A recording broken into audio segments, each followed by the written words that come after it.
Direktörüyüm. Öncelikle bu nazik davetiniz için çok teşekkür ederim. Burada olmak benim için büyük bir onur. I will now switch to English since we'll be doing the conversation in English. It's really a great pleasure to be here with Chris. Chris is an economics editor at the Financial Times. He has a weekly column on the issues that we just discussed, essentially, on monetary policy and the central banks. But he also has a bi-monthly column that looks at the world, sometimes from the UK perspective, but nonetheless, it's I highly advise you to follow him. And today, before this session, we had a chat about how to structure this session in a way that would be of interest to the TÜSİAD membership. So what we decided to do is essentially start with the world. So basically have an assessment of how the world economy is doing, what are the dynamics that are essentially shaping this world economy. Secondly, we'll start to zoom in. We're going to talk a little bit about Europe, given that Europe, as indeed has been certainly underlined by the previous speeches, is Turkey's part of Turkey's economic hinterland. So how Europe evolves in terms of its policy network, policy framework, the trade and investment regime, how it looks at the other parts of the world, the partnership with US and the impact of China is going to matter for us. So we're going to talk a little bit about Europe. And then finally, we'll come to Turkey. We'll try to draw some conclusions from this initial assessment as to what that means for all of us in the next few years. So that's essentially how I really want to structure the conversation. I've been asked by TÜSİAD to be an active moderator, so I might be slightly more opinionated than conventional moderators. But so let me start with the global view, Chris, if you allow me. From where you sit and you look at all these dynamics, can you tell us a little bit about how can we distill what's happening around us? What are the the global factors that are shaping what we see nowadays? Well, thank you very much. Initially, I'd like to thank TÜSİAD for inviting me here and for a very interesting meeting so far. When we're looking at the global economy, I think there's two ways you could look at it. One is I'm going to talk about is a sort of traditional economics view, something like what a central bank or the IMF might say. One is maybe more like what a historian might say. So if you look at it from the focus on economics, then everything looks not too bad. It's really the story of 2025 has been resilience. Everything is about Donald Trump, everything is about the US in 2025 and the change in US economic policy. And in January when he became president, and then in April when he announced very significant tariffs, a complete end to the US post-war trading policy. It wasn't surprising that everyone became extremely nervous about the global economy and thought that this was maybe the time when the world economy was going to go into certainly a downturn and if not a recession. But we come to the end of 2025 and what's happened? Well, all the forecasts keep on being revised higher. So in October, the International Monetary Fund revised its forecast higher to 3.2% for the global economy, and that is pretty much the average of the global economy's growth since 1980. It averaged at 3.4%.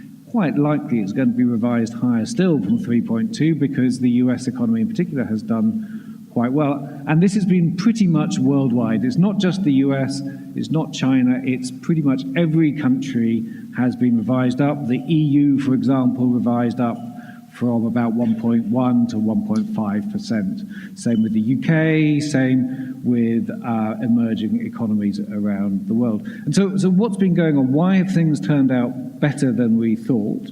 Well, when you look at what's happened, you look at tariffs.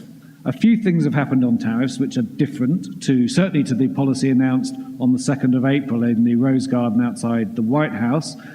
First of all, the tariffs are not as high as on that day. So the phrase taco, Trump always chickens out, which became very popular in April and May, there's something to that. So when he saw that financial markets and everyone got very worried about those tariffs, and it was likely to hit the US economy, he significantly changed his policy. It means that US tariff policy is now very volatile. It goes up and down on a day-to-day basis, but it's still very large tariffs compared with the traditional US tariff of about 2.5%. They're now 14 or 15% on average, the effective tariff rate.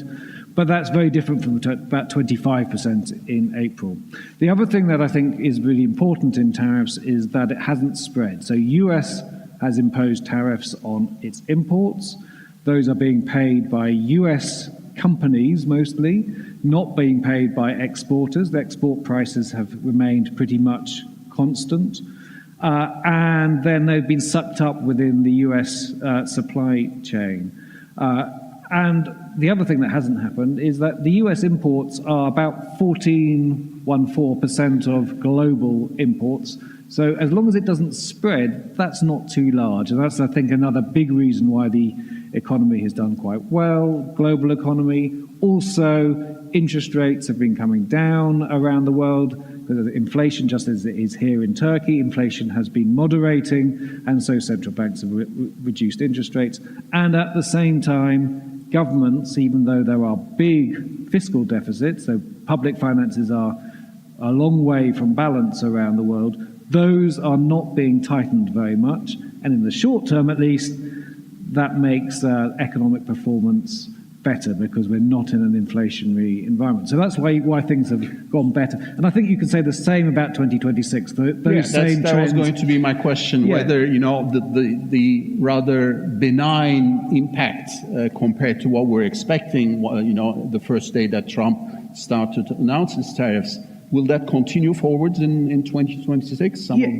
Yes, I think there's no reason to think in the very short term or when you look 1 year ahead that these things should change.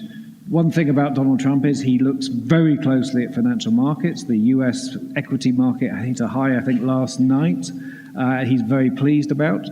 But when you then look further into the future, a lot of these things that are benign at the moment and are likely to be benign, at least in the short term, start to look a lot more worrying. So we see that what's happened is that the US has completely torn up the rules-based international order. It used to be effectively the policeman of the global economy, and now, in some sense, it's the bandit, because you can't trust it. Its policy will change one day and be different the next, and it's very transactional. So if you look at the US relationship, say, for example, with Brazil, the US-Brazil relationship put on a tariff just because the Brazilian judicial system had indicted the former president who was a friend of Mr. Trump. These things are difficult, and then so anyone will know that, any company will know that whatever you think, you can't necessarily guarantee that the current environment will be there in the longer term. The fact that financial markets are very, very high and very strong, that creates a view that there's a bubble. We have climate transition to go through. We've got big demographic challenges around the world, not just in Europe, but also in the US, in China. We have an aging population that's likely ultimately to bring slower growth. And when you have all of these things put together, you think in the longer term, this is going to look a little bit difficult. Now, even before the longer term, what we're witnessing from, looking at not just tariff policy, and in this case, you gave a few examples. I can give more, about Canada, about Denmark. So the use of tariff policy for non-economic purposes is something that we see, very frequently on the side of the US administration. But you already uttered the magic word, China. I think it's worthwhile having, some discussion about how the China factor affects, the global order. 2 weeks ago, I read an article by Michael Pettis, who you know well, who's a very astute observer of the Chinese economy and the global impact that China has. So his argument at the time was, look, China has a political economy that essentially creates a very large surplus economy.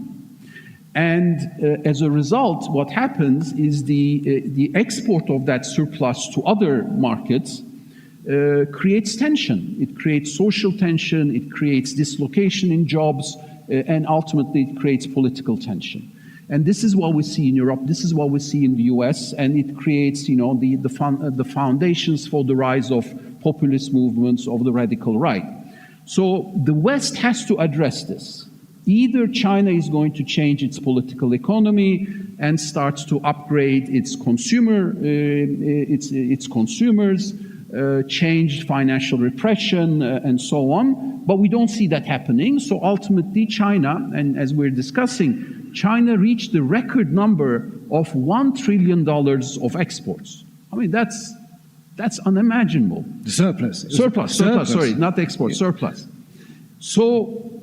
So therefore, the end state, he says, well, then the only solution for the West and for Europe is to raise protectionism. That's the only thing you can do if China doesn't accept to transform its own domestic setup.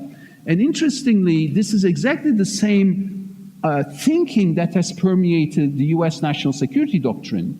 And even before that, I have these odd tendencies. I watched, when the government was stepping in, I watched Rubio's testimony to Congress. And this is exactly the same thing that he was saying a year ago, that essentially China has abused the liberal system, the rules-based order, and therefore now the US has to respond by unraveling the rules-based order, and that's what they're doing. So what's your take on this China factor? Well, the first thing I think we should all note is you cannot ignore China in the modern world economy. Now, it's often said that China is the second largest economy in the world. I think that's a fundamental misreading of economic statistics, because that is based on market exchange rates. And yet, what China is, it still produces a huge amount of services domestically, which are priced much more cheaply than the equivalent services in the US or in Europe or in most other countries. So when you look at what China produces, the amount of goods and services in the quantity terms, it's already by far the biggest economy in the world. And that matters not so much on the trade basis, but it matters for global power politics.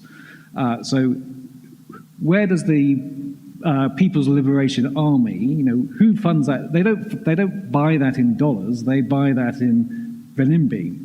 And so that is their own domestic currency. And so that is why ultimately we are seeing a transition in the global economy where China is the biggest player. We've seen that China was the only country that retaliated very strongly against Donald Trump's tariffs and basically won. Donald Trump backed down. And so the first thing you've got to say is China is incredibly powerful and can't be ignored. And I think it's best to think of it now as every person in the world for many hundreds of years until the 18th or 19th century would have done, as the most powerful economy in the world. And that's where we're going back to for certain. It doesn't play by the international rules order. So when Marco Rubio said that in his testimony to Congress, or when the National Security Doctrine said that just this week, it's true that China has adopted technology from other countries, from Asia and from Europe and from the US, and it is definitively not playing by the international rules of trade, not because it necessarily has very high tariffs, but it makes it clear, and is the policy of the government, to ensure that its technology and it buys domestically and tries to export internationally. And so it's had an export-led growth strategy for a very, very long time. And that was fine, and it was very helpful, for example, in 2010, 2011. Global disinflation. Global disinflation, and helping the world out of the global financial crisis in 2010 and 2011. but that was when China was considerably smaller than it is today. Now it's beginning to be really unhelpful for the world, because when you have a $1 trillion surplus, the world can't absorb that. But moreover than that, the world will not absorb that. They will not accept having their industries dying because of what they perceive and is in reality is unfair competition from China. So when you ask me, is it going down a protectionist route, I think the answer has to be yes, unless the Chinese administration changes its policies. And of course, there is a lot of words comes out of the Chinese government, and they always say that they want to improve domestic demand, and that is where the source of growth is. And it is important to note that China, being such a large economy, the domestic economy is the biggest part of its economy, but it's still got a big imbalance, and its current account surplus is beginning to go back to the levels it was in the 28-27 period, when that was a global problem. But now it's a bigger global problem just because they're that much bigger. So it will go to protectionism because other countries will not accept that level of imbalance. So ultimately, do you think we can say that either China changes or the multilateral order will collapse? And already we're seeing signs of that with, U.S. tariff policy. But I'll come to that. Also, what the EU has started to do in terms of the policy framework is, in many ways starting to be a violation of their own commitments, but we'll come back to that. But the first thing is, what changes? Exactly. Do you see that tension, the fact of if China, in terms of when we're looking forward, we're trying to do business, we've, immensely benefited from that, the rules-based order because it's predictable, it ensures a degree of, of confidence, which rules which country will follow. But are we now seeing an inevitable breakdown of those rules just because China refuses to change? I don't think it's inevitable, but it's quite likely. So the best outcome for China and for the rest of the world is that China reflates or injects a lot of demand into its own economy, helps its own consumers spend. That makes its consumers better off.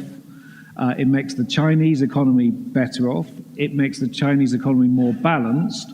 And by making it more balanced, by having more demand domestically, more spending domestically, that will bring in some more imports and will not mean that they have to look externally for exports, because at the moment we have quite depressed demand in China. So the thing that's working really well is their export sector. Their domestic sector is not working well. The property sector is in a multi-year adjustment phase from having a bubble and far too much investment. There is a constant focus on investment when what the China really needs is something that lots of other countries, we want to think about it the other way around. It needs less investment and more consumption, and that would be the way to rebalance the whole. So why aren't they doing it? Well, that's a very good question, but ultimately it comes down to, I think, the administration there, or the Chinese government, always sees export-led demand as the way that it moves up the value chain. It's fundamentally nervous that it will get stuck in a middle-income trap, like many other countries before, and it wants to show that it can be the first extremely large economy with 1.3 billion people that has managed to get out of a middle-income trap, and it thinks that exports is the way. So it's moved so far up the value chain that its high-tech exports are ahead of the world in electric vehicles, increasingly in electronics, in AI. It's the only country that's competing with the US, and yet it still has quite a depressed normal economy there. So that's what we hope will happen. I'm not that confident that will happen, because China has said and has put priority on domestic demand and consumption many times before, and it doesn't happen. Because what you really need to do there is give more income to people, more security, particularly in terms of health, education, that people don't have to save so much. It has an extremely high domestic savings rate, and the administration's been very nervous about doing that. So if that doesn't happen, and I think that's the more likely path, then, and it's still follows a export-led growth, then I think when you're looking at where the US is, it's been very clear. It's put very high tariffs on China. At the moment, it looks as if those goods are still going to the US, but they're being routed through Southeast Asia. And so that will be maybe a flashpoint for next year when that becomes more clear. So where exports are rising fastest in China is to Vietnam in particular and other parts of Southeast Asia, and then often transshipped across the Pacific to the US. And when it comes to Europe, Europe is going to have to think quite hard, and has been thinking about what it does. So we look in the electric vehicle space, where that's where the Chinese technology is maybe more advanced than Europe, and Europe needs to catch up. We've already seen tariffs there, and I think this is the sort of thing we'll see in many other sectors. Yeah, let's spend a minute on Europe and closer to home, and then we'll come to Turkey. So far, the EU has been somewhat of a latecomer in this game compared to the US, because Europe's DNA didn't allow it perhaps to violate the rules-based system as easily as what we're seeing on the other side of the Atlantic. So they still to be wedded to the idea of the WTO and so on. Having said that, increasingly, however, we're seeing signs of a newfound realism, perhaps one might put it that way, in terms of how to protect its own interest in this day and age where you have this China shock. So, for instance, the same week, namely last week, when the US disclosed its national security strategy, the EU announced the second version of its economic strategy. And this is something that I would highly recommend the audience here to take a look, because it paints a very different world compared to the EU that we've come to know, appreciate, and so on. And we'll have a discussion about how that affects us. But let's stop for a moment and try to conjecture about where the EU is going with this in terms of its own economic security. Well, I think it's very interesting. So the economic security strategy last week from the EU had a number of prongs, and all of them are the sorts of things that you would never have imagined the EU to have said 5 years ago, right? Even. So there's elements of protecting domestic technology, particularly in high-tech chip manufacturing, which follows exactly what the US was doing a few years ago in the Biden administration. Critical raw materials, very important. So wanting to reduce the reliance on one country. It doesn't say which country. Everyone knows which country it is. It's China, from about 90% now to 50% by 2030. And also talking about strategic investments, the importance of the defense industries within Europe. And all of these things put together, there's a whole bunch of policies here, which suggests that Europe is taking a much more strategic and political sense of where its economy is going, much less free market, much less just allowing things to happen, and saying, well, we have to be extremely careful to protect the way that our economy works, and so that is particularly in energy, raw materials, the supply chain, to ensure that we are protected if there is another breach, something in geopolitics or in the world. I think it's not the case that the world is decoupling. There's still enormous trade links, or that there's an implosion in global trade. Global trade as a fraction of the world economy is at the same level at the peak. It's pretty much still at the peak level it was in 2010. It hasn't risen anymore. But we are moving into a world of, and to use the language a couple of years ago, which was fashionable, friendshoring, regional blocks, regional spheres of influence. And when you look at where the US is going, it's talking about a sphere of influence being on the American continents, North and South America. It's sort of allowing China to have a sphere of influence, particularly in East Asia. And Europe is now thinking very hard about not only the EU, but the surrounding countries, the neighbourhood countries, not only candidate countries, but also countries that are frankly never going to be But EU what are members. the risks for the EU of now adopting this, more economic security-oriented outlook? Because sometimes we simplify too much because we compare the EU to China to the US, but ultimately US and China are, sovereign countries. EU is a supranational entity where there's national interest that comes into play differently. So one example, of course, is the hardship that Germany faces, for instance, as the EU is possibly becoming more protectionist, as there are rising tensions with China. We've seen in the case of electric vehicles how the position of France and Germany were different. So what are the risks for the EU of becoming more protectionist, do you think? Well, I think there's two really big risks. One is it won't happen, and that's because the EU won't be able to, the EU countries, member states will not be able to agree, and that happens in many spheres of EU policy. There's a lot of talk. The Commission talks about a lot of things, but in the end, through the Council, through the political process, it doesn't really happen. And I think I can see that being a big risk. So that is on one level the risk that the EU just gets left behind, and is really just a collection of 27 individual countries. And the second risk, that if it does happen, there's clearly a cost. If you are ensuring or thinking about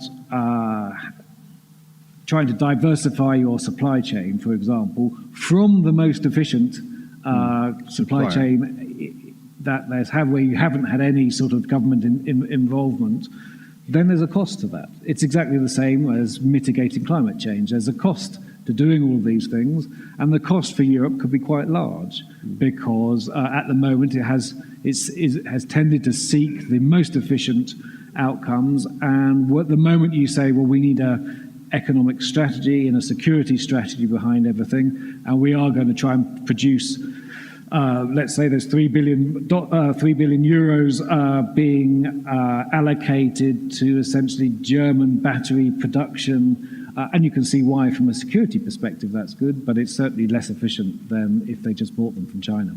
Yes. Now, let's bring the discussion even closer to Turkey, because it's it's now that we have I think a very good assessment of where the globe is heading, but also where Europe is heading.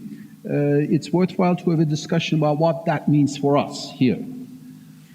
And I must admit, as analysts, we have a slight tendency to overrate risks. It sometimes gets me quotes in the FT, so I'm not complaining about it. But nonetheless, to give a more a frank picture about about this, it's certainly useful to have a balanced assessment. One example is, when Trump published this, or announced this tariff policy, Liberation Day, was it, right? We did a study at EDAM, and we looked at the opportunity rather than risk, because initially the news headlines were captured by risk. Oh my God, tariffs are increasing, we won't be able to export.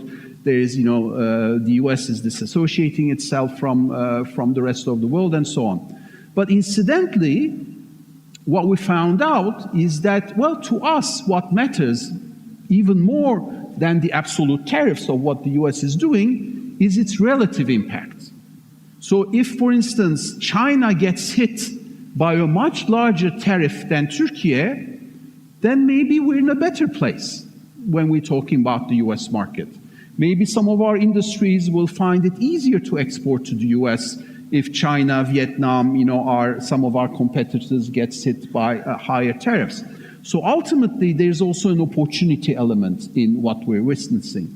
And the same, again, where we stand is in relation to Europe. Our relationship, let's say EU, we are in Europe, but our relationship to the EU. So you also covered the UK, and I think we're in a very similar position as to the future of our economic relationship with the continent.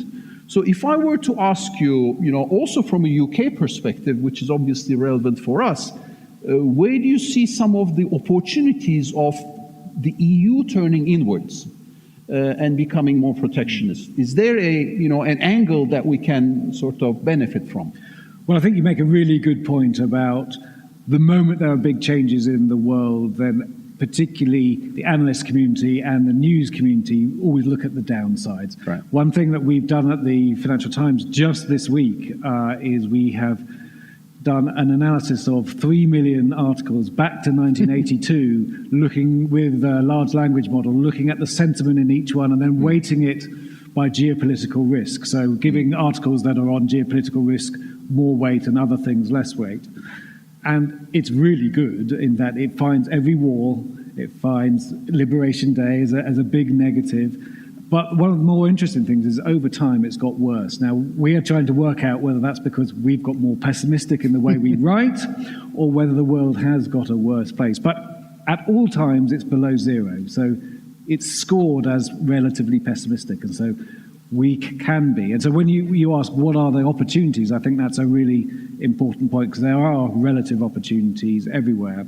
And certainly from the UK or from Turkey's perspective, I think with the EU looking more inward, it's very clear that it isn't only looking at the EU 27, it's looking at candidate countries, it's looking at friends, it's looking at partnerships, looking at countries who have a customs union, for example. And those will be, because it's thinking of having a regional sphere of influence across the whole of the European region. The EU is 450 million people, but if you took the whole region, would be 600 or 700 million, and that is certainly large enough to have a very large and effective dynamic economy.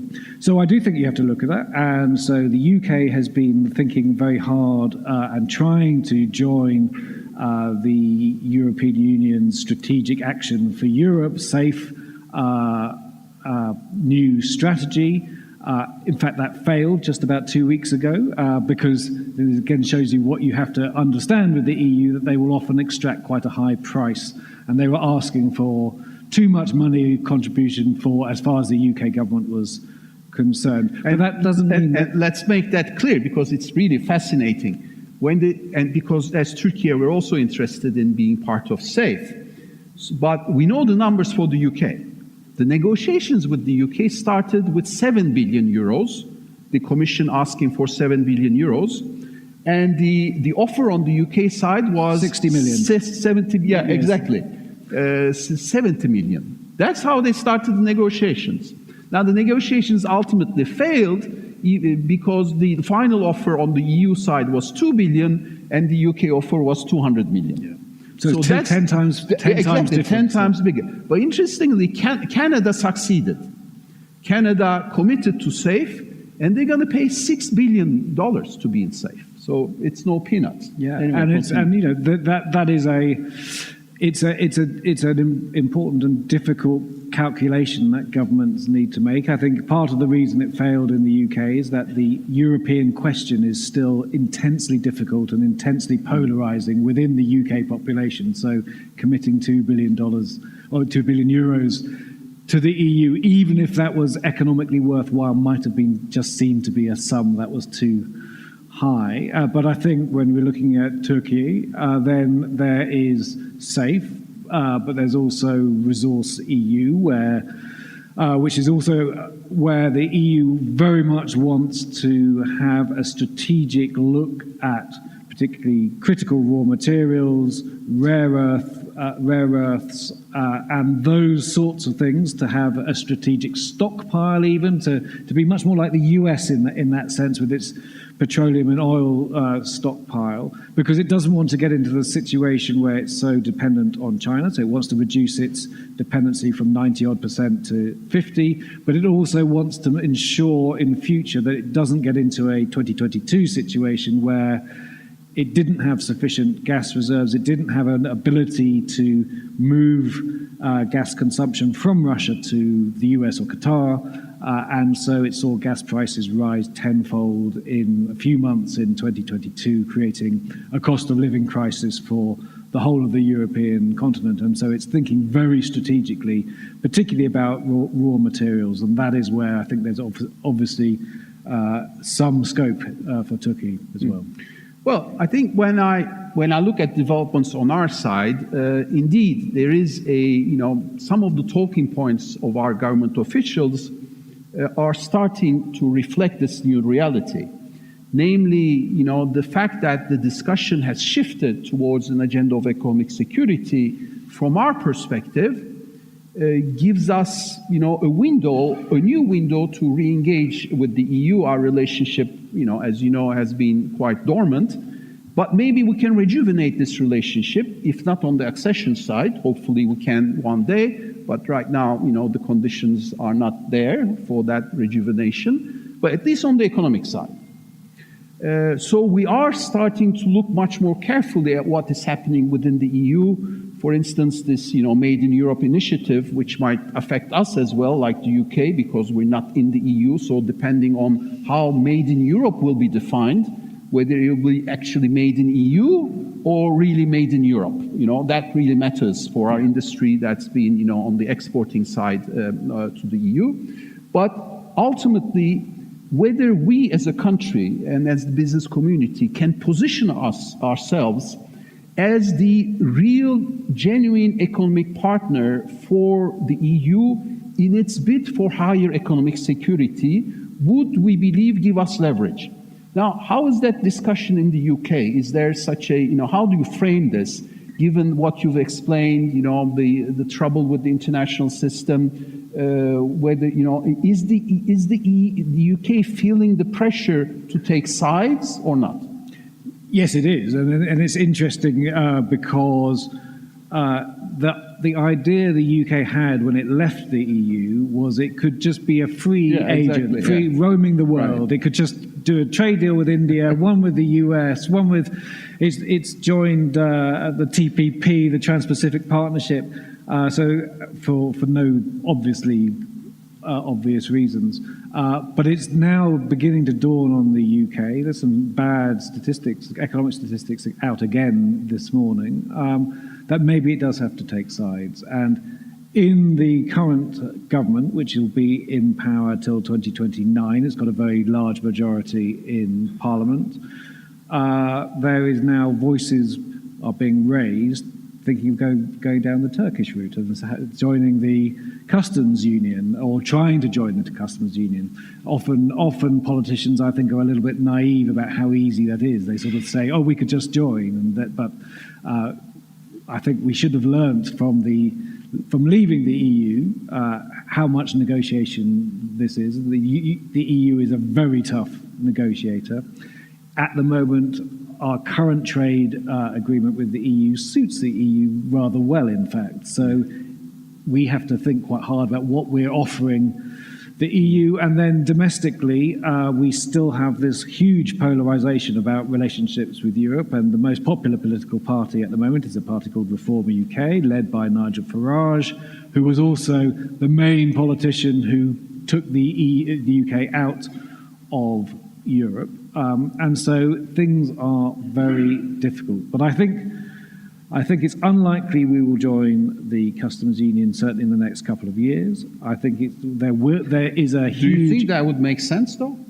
I think so, yes. I think the idea that you can be this free roaming sort of Singapore on Thames was the idea that the leave side of the debate where we left the EU about a decade ago, or where we had the referendum, that has just gone. So no one in the UK thinks that Brexit has gone well. There's one thing that the UK agrees upon, even the people who wanted to take us out, but they say it wasn't done properly. Yeah. But it's very hard, I think, to turn that round. So I think there will be small steps. There will be a small changes to the treaty which we have with the EU, where we'll have a little bit of a youth mobility scheme, a vet scheme to make the transfer of goods and a little bit less friction there, but nothing very, very significant. Yeah, two quick reactions on that, and I think it might be interesting for the audience as well to know. Within this scope, given that Turkey and the UK are rather similar in terms of their status to their relationship with the EU. Of course, we're going in opposite directions. The EU has left, we're trying to join, but nonetheless, we're not EU members, but we are, pretty much integrated in the single market, or trying to be as much as we can. But at the same time, we're looking at the world as a non-EU countries. So there is now a very new development between Turkey and the UK, which is the negotiation of what is going to be the most ambitious free trade agreement that Turkey has ever concluded. And the reason for that is that we really wanted to do this with the EU, modernize the customs union, which dates back to 1995, and it only covers manufactured goods. But that's been blocked. Since 2016, the mandate that the Commission gave sits at the Council. It never goes, beyond that. So now, the Turkey and the UK have started a new negotiation. We have a former FTA, which is what was signed just after Brexit, but the new FTA will cover services, it will have a digital chapter, and so on. So it's very ambitious. So that's one response that we see from the UK and Turkey to this. And of course, the second element of this is essentially listening to you, and here the discussion has not matured to that degree. Namely, we're a country also from the perspective of its foreign policy that doesn't want to choose. We claim that we want to be at this table and that table. We can talk to Russia, we can talk to China, we can be in Brussels, we can visit the White House. All of that is fine, but we don't like to choose. Do you think we will need to choose? I think you might have to need to choose at some point. I think the UK should choose, and I think the UK should choose to be closer to Europe where it has to. I mean, you don't have to choose entirely. You don't have to put everything into one basket. But I do think you need to think about what your strategic priorities are as a country. And I think the UK is quite a good example where we thought, and we were told, that the modern economy is frictionless, you can trade with any part of the world, and yet economists kept on saying, well, no, but people trade locally. The vast majority, and that gravity does matter, what's local matters more. So I think you don't have to make a binary choice, it's this or that, but you do need to say where your priority is going to be, and I think both for Turkey and for the UK, because we are on the borders of the EU, that is the obvious choice to make and where we should focus most of our attention. Okay. Now, I don't want to exhaust the patience of the audience, so I want to turn to you. We have about 15 minutes, and I want to take a few questions from the floor, if I can see the microphone somewhere. Yeah, microphone is coming. If you can catch my attention, I'll give... Are there questions from the floor based on what we discussed or even what we haven't discussed? Otherwise, I will continue. May I ask one question? Please. If there was a vote today for Brexit again, would the UK people would vote favorably or not favorably? That's a very good question. If there was a vote to leave, if we were in the EU and a vote to leave, we would not leave now because no one likes what's happened since we left.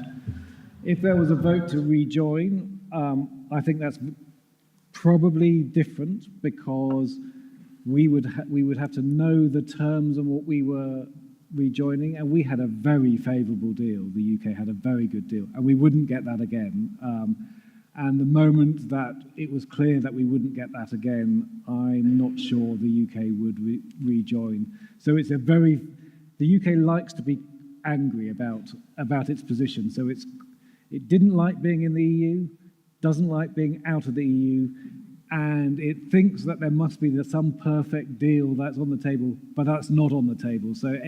And politics doesn't help this very much either. So politics there's always an element of politics, not only from the populist side, that says there must be a perfect thing that is out there that we can sign up to, and it's not true. It doesn't look at the trade-offs. Okay, if there are, questions on the floor, I have a question. I'd like to turn to AI a little bit and ask your opinion if the developments in AI is actually driving digital state companies and how that's affecting state capitalism, which is very little, too little in EU. How would that fundamentally change the power balance between EU, China, and the United States? I think that's a really good question. So I think it gets to the heart of what is AI doing in economies and what is it likely to do in the future? And frankly, we don't know. The one answer is we don't know exactly what AI is going to do, and people disagree hugely, and the most famous economists in the world disagree hugely on its likely impact. So there's in two spheres. So one sphere is like how big an impact is it going to be? And there are people who say it's not going to be that big, and others who say it's going to be transformative, particularly for the labour market. And then within the labour market, so that people, loads and loads of people, will displace huge numbers of jobs. And then within the labour market, there's another dispute about which part of the labour market is it going to displace, or where is it going to affect it? Is it going to be the first piece of new technology to hit the top end, the most skilled people, because it allows people with medium skills to compete effectively with people at the top? Or is it going to be rather like a lot of the other automation that we've had over the last 50 or so years, which has been a complement to top skills and has been a substitute for people who have skills which are more easily automatable? I think the evidence is it's more going down the latter line, in that so I saw a survey just in the last week or so about who uses AI in the US, and it is the people with the most education are using AI the most. And so again, it's becoming a complement to top skills.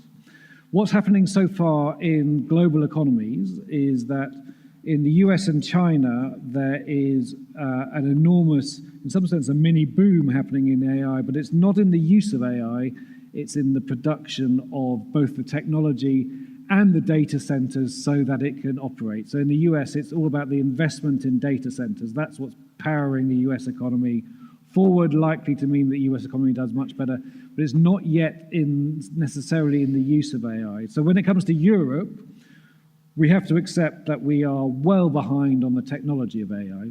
All of Europe is. And we are not going to be the leaders in producing the models that AI operates on, nor necessarily the data centers, although there will be data centers located within Europe, particularly where energy is cheap. So in Spain, for example, that is becoming one of the reasons why the Spanish economy is doing so well, cheap energy. And so it's utterly critical for Europe that we get performance and improvements out of the adoption of AI, that it's the use of AI, allowing companies to be more efficient, allowing productivity to improve, and particularly where it could be the most optimistic view here is that we know in Europe we've got a very big demographic problem.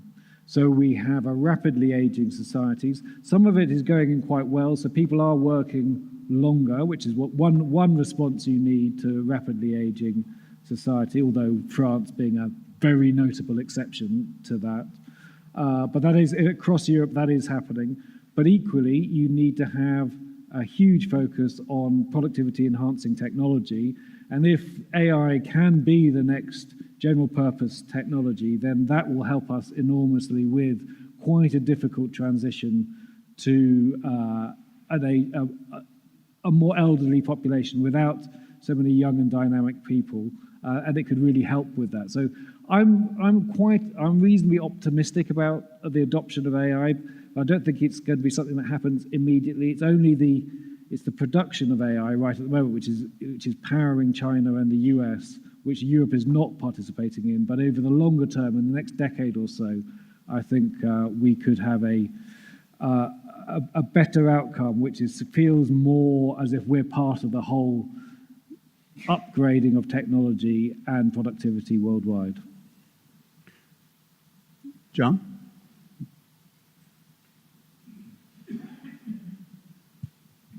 Thank you for the enlightening yet gloomy picture that you've presented.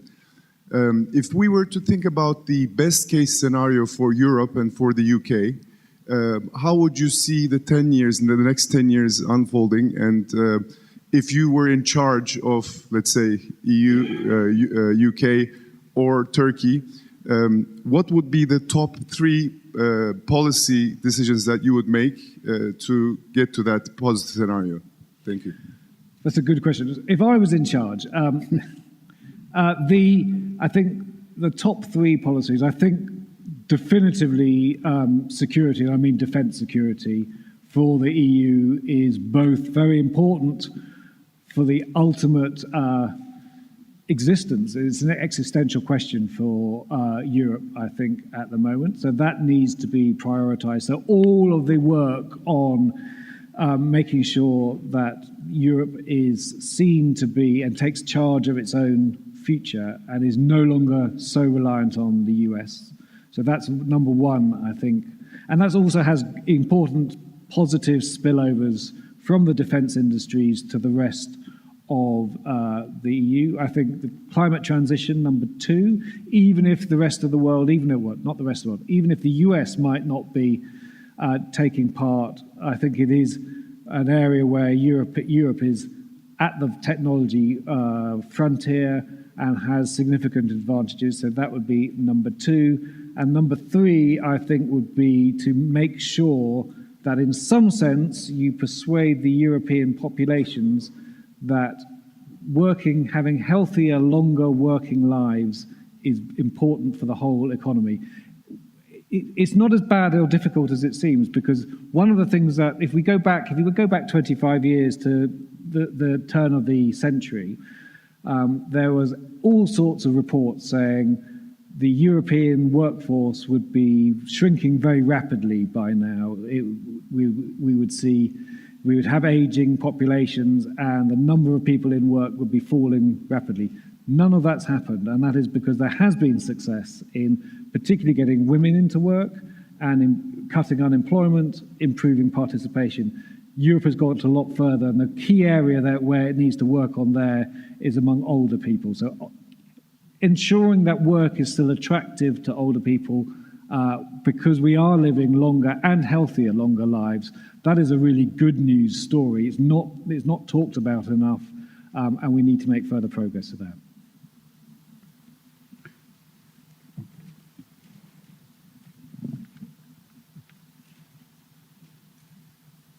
Hi, so Meltem Akol, we touched upon it during our chat yesterday evening. One concept I've been tossing around with is middle class. Do you believe middle class is diminishing? And how's that in all the shift, all the major changes in the world? Is the presence of middle class instrumental to healthy functioning of the global economies? Well, I think a healthy middle class is almost certainly absolutely essential for a healthy political atmosphere. And it is that the middle class, particularly in the US, feels that it's had a very raw time, a very difficult time, that has helped to bring about a much more populist outlook and a more difficult position. I think Europe is doing better with its middle class, and a lot of that is because what's often seen as a disadvantage of Europe, that we have effective welfare states, effective social security policies that provide adequate protection in health, in incomes, in education. These are all things that are vitally important to the middle class, and so I think it's absolutely crucial that Europe doesn't say, with an aging population, what we need to do is just leave people alone and say, you're on your own. The government is not going to help you. So we do need to help people with, if they fall sick, help them with education, help them with incomes in retirement, maybe a little bit later, as I said. But that is the way of fostering a healthy middle class, and I think a healthy middle class is then very important in fostering, it doesn't have to be centrist politics, but fostering a political debate that is grounded in reality, grounded in trade-offs, and doesn't in the end take you into a place where people promise that they can solve all your problems at once, and then the only way that they can do that, which is a little bit what we're seeing in the US, is by taking fundamentally undemocratic positions and finding some other person in society, so other groups that they're going to blame all the world's problems on, and it's almost certainly that those are not the cause of the problems. I'm looking for another question from the floor. Otherwise, I'm going to ask you the last question. So, all right, I'll follow up with Ümit Boyner's question, actually. Namely, not just on AI, but on tech.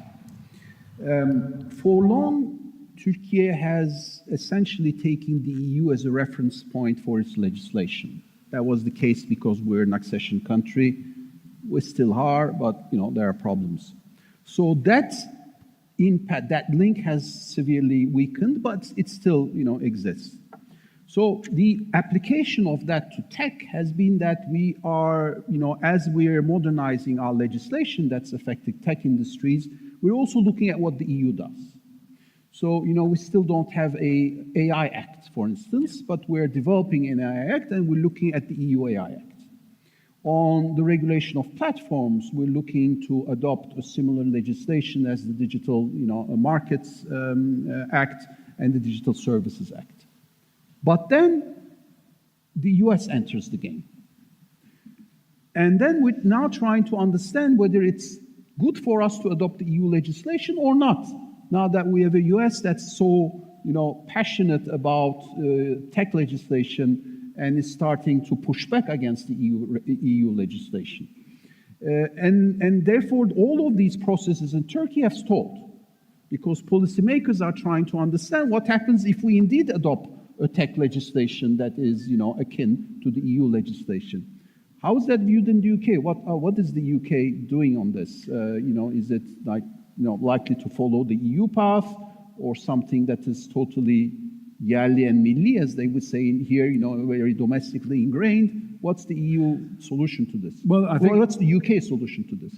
This is one area where the UK has been pretty clear that it's following the EU pattern. Not entirely, but it wants to regulate the tech industry. So it's been very supportive in a number of areas. It's been very supportive of, there's an Online Safety Act, which the US tech companies hate because it means that people's ages have to be verified on sites that can be deemed to be harmful. There's only adults that can access them. On taxation, the UK has been at the forefront of some of the international tax moves to try and make sure that it can get... Like digital services? It's got a digital services tax, just like Turkey has, which the US really hates. And in fact, this is blowing up at the OECD as we speak. The negotiations are going on there, but the UK is very much aligned with the EU, if not even, maybe even a little bit stronger than the EU.